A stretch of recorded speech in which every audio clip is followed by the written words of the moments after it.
FMSC is trying to be innovative and creative in the relief world.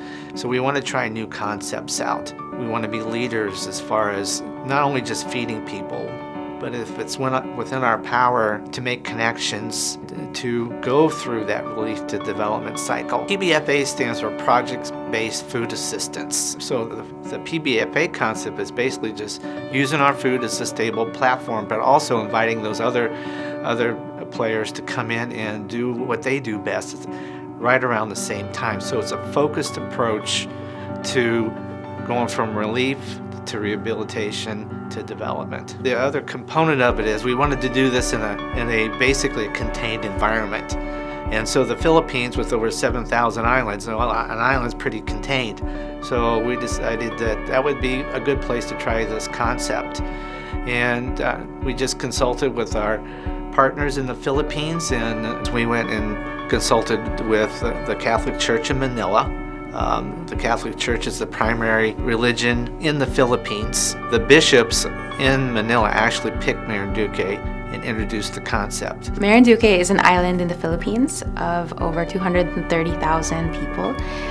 There are 218 barangays or villages, what we call it in the Philippines, in the whole island of Marinduque. The primary number for us to consider Marinduque for the first PBFA was the number of malnourished children that were on the island. And those numbers were pretty sound going in. It was 13,650, I believe, kids that needed food assistance. Then we flew over there with Risen Savior Missions and another partner, Hapagasa, and talked to the bishop on the island, and he was very much in favor of this. And we also met with the government, and then as a group we decided to take the project on. When I first visited the barangays in 2007 for my pastoral visitation, I saw these children, and in my prayer that night I told God, please help me. I want to have them. I want to address their needs. Because it is not just enough to teach the people about the faith. We have to help our people address their basic need, which is food. The first 1,000 days of a child is critical in terms of brain development. If the child does not get nutritious food in the first 1,000 days up to 5 years, their brain might be damaged. And when we say damage, that is irreversible damage. So if the brain is developed up to only say 50% because they didn't eat nutritious food, can you imagine the loss in terms of opportunities for these children? So we're talking of the future generation of the Philippines. We're talking of the future of the children. When we started the feeding program, we don't have in our minds the evangelization component about drawing them to the church. No, we don't have that in our mind. It is just pure compassion, charity to them. You feed anyone, no difference in religious denomination or no. This is for everyone, for everybody. We weigh the children through our height boards, and then we have the weights, the Salter weighing scale, and with the nutritional status with us, and then we will calculate them if they are on the normal side or they are severely wasted or they are wasted, then we will know that they are malnourished. We thought this project would go about 3 years. Our commitment was 7 containers a year, a small amount of cash to help them with the food distribution and administration of the project. And that's what we started with. We also, in this case, paid for some of the shipping, which we don't normally do to get the project, well, really for the life of the project. As we got into feeding, more kids came. The number of 13,650 or so climbed to 16,000 after 6 months, and we asked the question, well, why is that? Shouldn't it be going the other way? Well, what had happened is that this is a mountainous island, And when people found out that there was help, more kids were brought to the feeding program.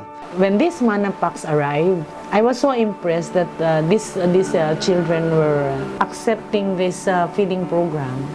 And when we are evaluating every month during our parish pastoral council meeting, so I'm so happy that majority, the barangay people, are saying that these children who are malnourished are gaining weight already. So at the end of a feeding cycle, it's usually 6 months, they would also weigh the kids again and see if there's any improvement.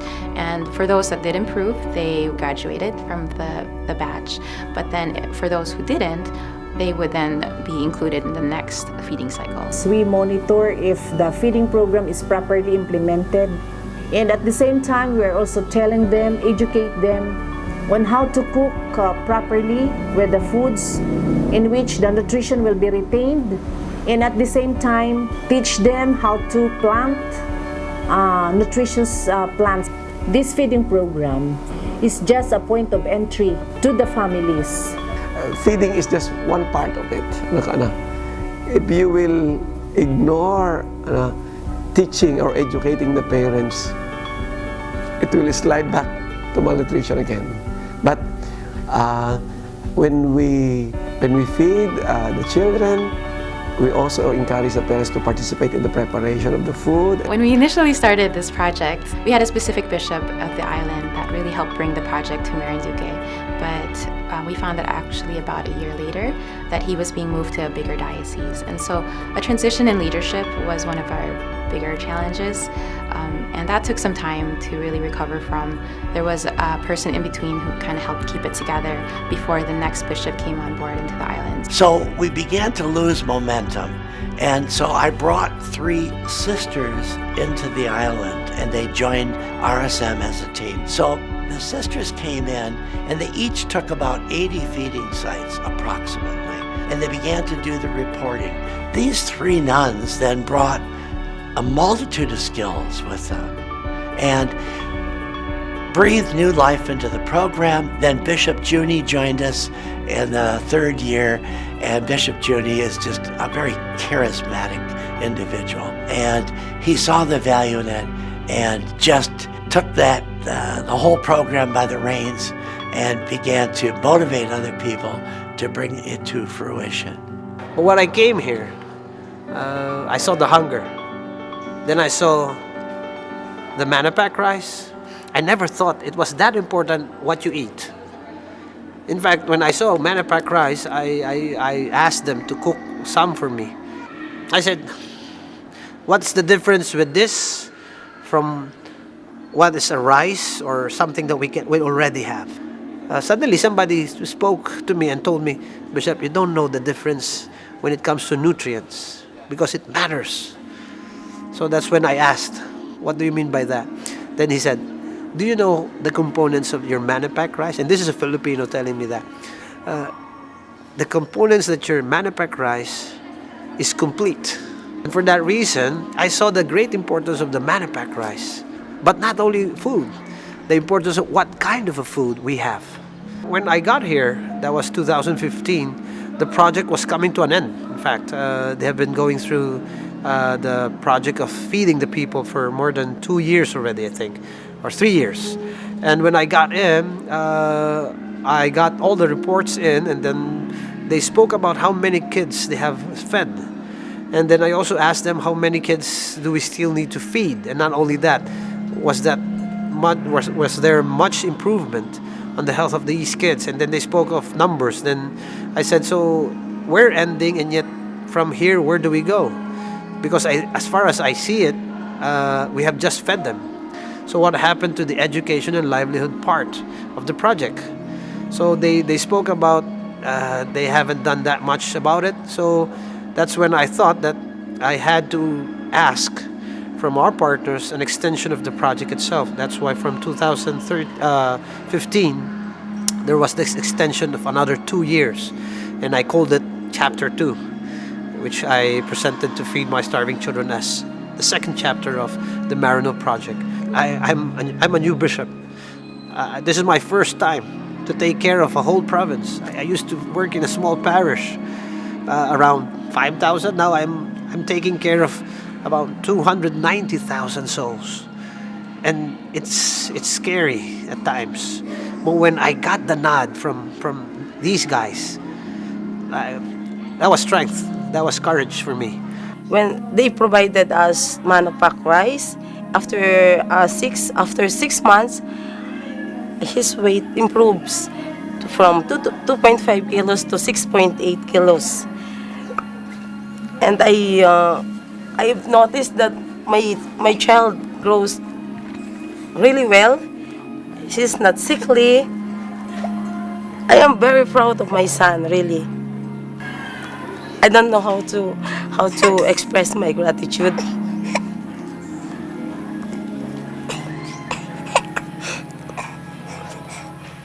It is really a big help for us. So the health of the children vastly improved over the 5 years that the MARINEL project was going on.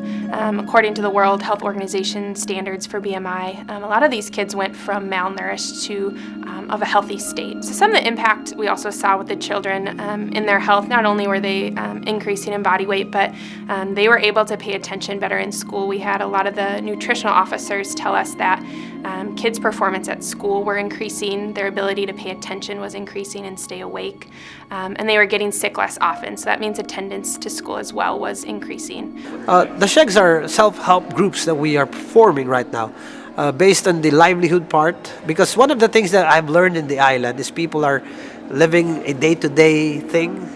Whatever I have and earned today, I spend today also. Before the Marinel project, we didn't have savings, but now that Marinel came, through the SHEG, we learned to save money weekly, and it is really a great help. The SHEG is about empowering a community. First, teaching them that they can save. But when they save, they just don't save for themselves, but they save for a bigger community. So when you teach them that they can save for a bigger community, you can also teach them now that whatever you have saved is to the benefit of each member of that community, small communities that we have. The members of that community, that small community, now they begin to think about a dream. And not only a dream, the possibilities that they have. They can now buy a school uniform and school supplies for their kids and send their kids to school. Plus, they now, if one was short on food, they would help one another. And they would begin to help the poor themselves in their own village. We found a way that now, if your kid needs this money now, we, the community, will help you with that.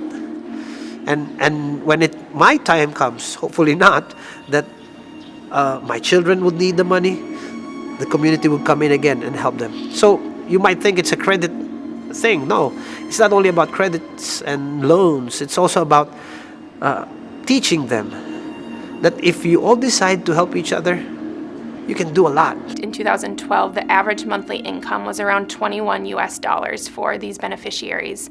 And after the course of the 5 years and the different livelihood trainings, the average monthly income now in 2018 is around $45. This increase in income has really showed the transformation that has happened throughout the MARINEL project, being able to provide for themselves and have additional resources to provide for their families and community members. People are already starting to dream. And I think that's already one of the most important things about the MARINEL project. People are now starting to believe in a dream. And then now, with the education and livelihood, we are providing them means towards a dream. People now are, first, healthier. That's one thing I have been seeing among the kids. They're healthier from the Manupac rice. So I think that's already one very big, important fruit of this project. Second is that now I see them already making plans for college education, making plans for a small business, which was before not even a thing that was possible for them. But now they have been thinking about it. Why? Because now they have been saving money. They have learned to save money. 23 small communities of the self-help group that we started, and all 23 now have a fund worth around 200,000+ pesos. That's a lot for these people. It's like each person already has saved more than 1,000 pesos for themselves. I saw the mentality of how these people were talking was changing, and listening to these women get really emotional about where the island was before and what they saw in these kids, and the joy that they speak of when they speak of the MARINEL project and how it has brought such transformation to the island, but also just created this idea that they can be self-reliant and that moving forward they're going to be able to provide for themselves. There is a big difference before and after, that they discover themselves and that they realize that there is God who created them, and that the food is the secondary that came from them, and they believe that it's a grace from God. And it starts that they open their mind, they see things that they also dream for the goodness and the future of their own family, especially their kids. Those 2 extra years really helped us to reach more of our goals. But really, the island has embraced it. They're the ones who are implementing it. They're the ones who are continuing it even after we're gone. I definitely think this is something that partners should consider, especially if they want to go deeper into a community and really help and be involved with change, with transformation. Through a lot of the data that we collected in the impact evaluation, I would call the MARINEL project a success because we saw changes in each one of the domains. You're not just seeing a change in the health of these children or that they're gaining weight, you're seeing changes in well-being, in economic and financial status, in relationships, in spirituality. And that is the goal of a project-based food assistance, is to make sure that we're creating this holistic change in all areas, not just food, but how are we collaborating intentionally to create change and make sure that they can be self-sustainable in the future. The food that we have really had a very, very important role. It was the foundation of the dreaming, the education, and the livelihood. What's next? Hopefully the growing of all the livelihood that we have. And then from there, I was planning to put up feeding centers, wherein we ourselves will now start feeding those who need to be fed. With good business, from the livelihood that these people have been working in, we'll be able to feed those who really need to be fed also. Whatever they produce, we can sell. And if we can sell, they must earn. If they earn, they must share. I think that's where we're going right now. I think the people of Marinduque have learned that collaboration is key to really improving the lives of themselves and their families and those around them. It's something that requires the whole community to really transform community, the whole island. And I think the government also recognizes that. Being a government person does not also discriminate, because you have to serve everybody, even those who did not vote for you. And I think that's where we found each other as a part of a team that has to really make a difference in the island. To come together with that as the core and put differences, political or religious, aside, took a lot of work. But they really embraced this, and when they saw the difference in their children, in their communities, it simply reinforced this. And so what began slow and with struggle ended up accelerating to the point where communities really have been transformed. People who at times even had difficulty being in the same room saw the value, embraced this, and realized that they really could make a difference when they worked together. And it is the best example I have seen throughout the world of what happens when you pull a bunch of organizations together. You work really hard, but you put Christ in the middle. God's success, and not only that, the success of the people, more than anything else. It doesn't come with titles. In fact, I think it's not the success of the Daisubuak. It's not the success of Feed My Starving Children. It's not a success of Risen Savior Mission. It's the success of good happening, of God being here. One of the hope for outcomes of this project was to be able to demonstrate that FMSC donated food is a true rallying point for people to come together and feel empowered. So that food piece was that platform, and then that really empowered and enabled other organizations to build on top of that, to do livelihood programs, to do health education, to do nutritional education. And that was the catalyst for all those activities. So after 5 years, what we've been told by the folks on Marinduque, the MARINEL program, is thank you very much, and we've got this now. What other islands are there? Who's ready? And so that's what we're going to do. But that's the future, is to say now, let's replicate it. What's going to work in the Philippines and even in different islands in the Philippines is going to be different than Sudan or Guatemala. So one of the things we've learned is it really has to be driven by them. The food is the foundation, but we have to listen and work with them for them to decide what is the best way to deliver sustainable activity for their communities. So in conclusion, in closing po, I would say that the dietary supplementation or the supplementary feeding program, both in government and non-government organizations, has helped a lot in the improvement of the nutritional status of our constituents. Although not totally eradicated or not totally zero malnutrition, our efforts makes a lot different. All I can say is thank you. From the bottom, not only of my heart, but from the hearts of all those who were fed, from all those who had really benefited from this beautiful project of love, compassion, and generosity. And because of this, I always believe this is not the end. The beautiful thing about good people is that they never really leave you. So when they told me that the end was coming, I said, then let's start the next chapter. That's the second part of the MARINEL program that brought us to this supposed, again, closing. We are a part already of history, because whatever was learned from the MARINEL will now be shared to other people. It's incredible when God uses people, when God inspires people, because no matter how we measure our plans, God will always show us a different plan. What comes next is God's plan, not mine, not theirs, not yours. And if it is God's plan, it is always destined to succeed and to become a blessing.